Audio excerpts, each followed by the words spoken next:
In a recent podcast, Elon Musk had some thoughts on how AI is going to impact the future, and he basically said that retirement is not something we should worry about. Here's his actual quote. One side recommendation I have is don't worry about squirreling money away for retirement in 10 or 20 years. It won't matter. Either we're not going to be here, or it's you won't need to save for retirement. If any of the things that we've said are true, saving for retirement will be irrelevant. He's actually adding to the narrative, of course, that AI is going to replace all of our jobs in the next however many years. He's saying 10 to 20 years. But he's actually taking a more positive approach in saying that we will live in abundance instead of some post-apocalyptic type of scenario. Now, one thought here is that Elon Musk is the richest person in the world. He has a net worth estimated between 676 billion and over 850 billion. Obviously, he has many different companies. He's obviously not stupid, regardless of what you think about him politically or some of the things he says or his weird quirks. But the problem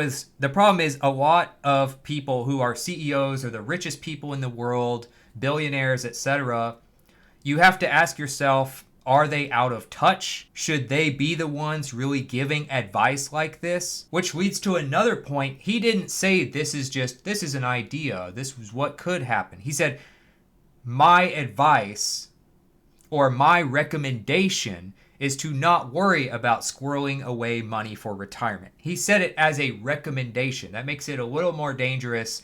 And obviously, that's a little bit scarier when somebody says that. So then it brings up the question, is it actually worth the risk? Is it worth the risk that, well, Elon might be right in 10 to 20? 10 to 20 years is also a pretty wide span of time.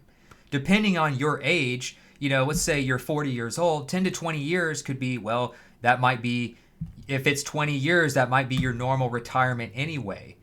If you're maybe older than that, then you might retire before this happens. If you're really young, what are you supposed to do? Are you supposed to just, blow all your money and have fun and then just hope that it works out? According to Citizens Bank, the general rule of thumb is to have at least 10 to 12 times your annual income saved by age 67. Now, we don't know what it's going to look like for for instance, I'm a millennial. What the world's going to look like when I'm 67, who knows? But that's the general rule right now in the society that we are used to. So if you're used to, say, earning $150,000 per year, which is a pretty solid living, the retirement savings target could be $1.5 to $1.8 million. So they say to track your progress by age 30, you need to have saved about 1 times your annual income, by 43 times, by 56 times, and by 68 times your annual income. That's asking a lot considering the cost of everything these days. So are we supposed to just essentially say, well, we don't need to worry about that anymore. Things will just work out. But then again, a lot of people are not saving anyway because they can't afford to save right now. I just covered a recent company, which was Block, who also owns Cash App and Square, actually laying off 40% of their company. eBay just laid off 6%. Amazon just laid off 30,000. So unemployment is going to keep steadily rising as they start replacing people with AI or cheaper labor and using AI as the narrative. Inflation has been crazy pretty much ever since the pandemic. Everything has become a lot more costly. And approximately 25% to 40% of American adults have no retirement savings. And that is according to studies by Gallup and Go Banking Rates. 42% of households may have no dedicated retirement accounts, notes Investopedia. And if you go by age, data suggests that 50% of households age 55 and older have no retirement savings. So many people can't afford to save anyway. So in a way for them, I guess that's kind of good news, but in a way it's also scary because we actually have a history of people predicting things like a dystopian future as soon as there's a big technological shift. So in the 1950s and the 1960s, there was a big automation fear because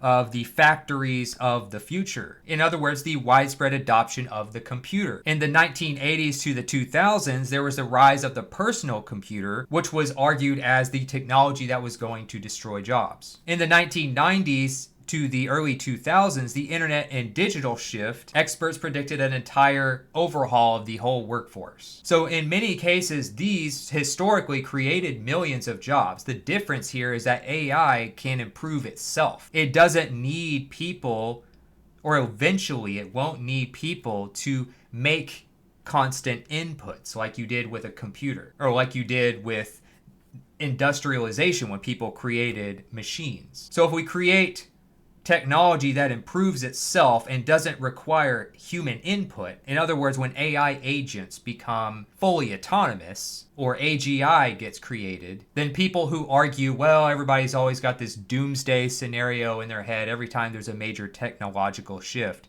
it may not actually apply, because AI is pretty much the last major technology that can be created, because then it just improves everything automatically by itself. Now, we also have the track record of Elon Musk. Again, he's not an idiot. He's the richest person in the world. He's good at something. He's very good at organizing people to create businesses. But when it comes to predictions, he's incredibly ambitious and a lot of times misses deadlines by years. So if you were to take his so-called advice or his recommendation now, if he continues his track record of being off by years, it could end up hurting you in the long run by not saving for retirement. So for instance, with Tesla and autonomous driving, he was right that that's the future, but he predicted full autonomy by 2016, then later 2018, 2019, 2020. We still don't have fully autonomous driving, or at least not mainstream. He promised 1 million robo-taxis on the road by 2020. As of 2026,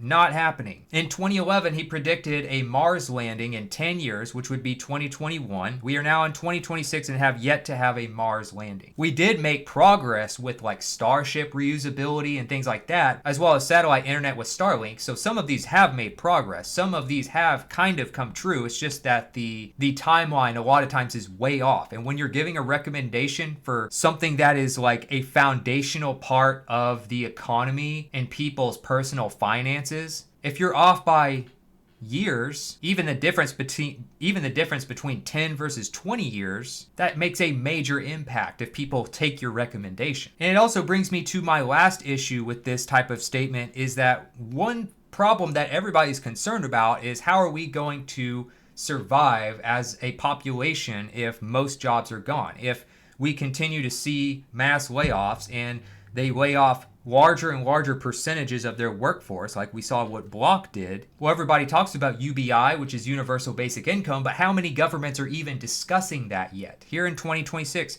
is that even a serious topic yet? So here are some of the countries that are actually doing something like UBI, or at least discussing it. Iran operates a long-running nationwide unconditional cash transfer system, which was introduced in 2010 to offset subsidy reductions.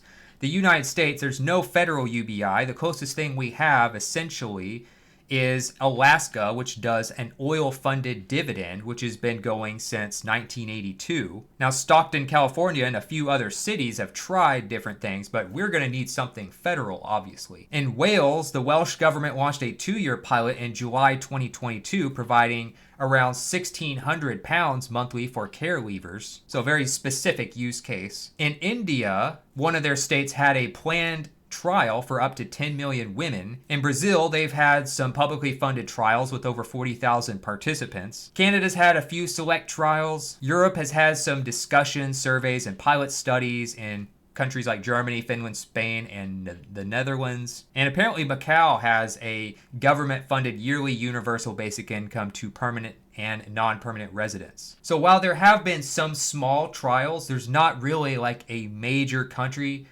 other than maybe a select few, that have really gone all in on UBI or really implemented it at a federal level. If Elon Musk is right, we're counting on the government to figure this out in the next 10 or so years, maybe a little bit more. But in 10 years, if the things continue, if progress with AI continues the way it's going, we might not even have 10 years. To me, I would not stop saving for retirement just because of comments like this. In fact, I would try to get as much of a surplus as possible. I think there would be a rise in minimalism again. We're going to have people probably living at home longer, moving out later, less families. people are going to need to save every dollar they can until they actually see the proof that governments will take care of them as this happens over time.